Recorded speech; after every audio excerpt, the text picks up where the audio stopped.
Parliament సభ్యులు ఈటెల రాజేందర్ రెడ్డి గారు చాలా మాట్లాడుతూ ఉన్నారు. ఆయన ఏ కులం ఆయనకే స్పష్టత లేదు. నీదే కులమో నీకు స్పష్టత ఉందా? ఇలా ముదిరాజు బిడ్డను పట్టుకొని నువ్వు రెడ్డి అన్నావు, ఓకే తీసుకుందాం ఆ పాట చెప్పు.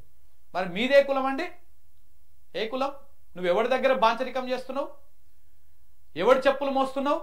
మహేష్ కుమార్ గౌడ్, నేను కూడా ఒక గౌడునే. నా జాతిలో నువ్వు పుట్టినందుకు నేను సిగ్గుపడుతున్నా. ఇది పక్కన పెడదాం కాసేపు. నువ్వు ఎవరిని విమర్శిస్తున్నావు? వచ్చేయాలా ఒక బీసీ బిడ్డని, ఒక మాట్లాడుతున్నావు, ఒక ముదిరాజు బిడ్డను. మీరు చేతగాక మీరు ఎవరికన్నా ఏ ముదిరాజు కన్నా ఇచ్చిర్రా పదవి? అది చేతగాలే. ఎవరికన్నా ఎంపీ సీట్ ఇచ్చిరా? ఒక ముదిరాజుకి ఓ మంత్రిని చేసిరా? ఓ ముదిరాజుని ప్రామిస్ ఇచ్చి వెనక్కి తీసుకున్నారు కదా, చేస్తామని చెప్పారు కదా మక్తల్లో. ఏమైంది? ఏ ముదిరాజుకి ఇచ్చిరు మీరు పదవులు? ముదిరాజులకు ఇవ్వకపోగా నువ్వు ఒక ముదిరాజు బిడ్డను పట్టుకొని నువ్వు రెడ్డి అని చెప్పేసి అవమానపరుస్తావా? కులం పేరు పెట్టి ఈ రకంగా అవహేళన చేస్తావా? ఇంత బల్పా, ఇంత అహంకారమా అధికారం ఉంటే? అసలు నేను చరిత్ర తెలుసా మీకు? మహేష్ కుమార్ గౌడ్ రేవంత్ రెడ్డి చెప్పులు మోయడం తప్ప అన్ని చేస్తాడు.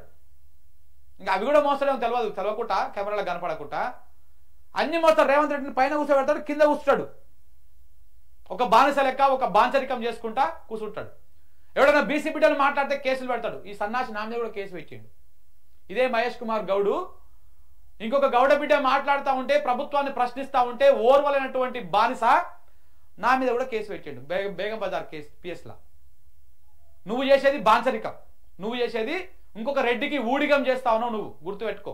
ఇలా ఆయనను పట్టుకొని నువ్వు రెడ్డి అనేటువంటి హక్కు నీకు లేదు, ఆ అర్హత కూడా లేదు నీకు.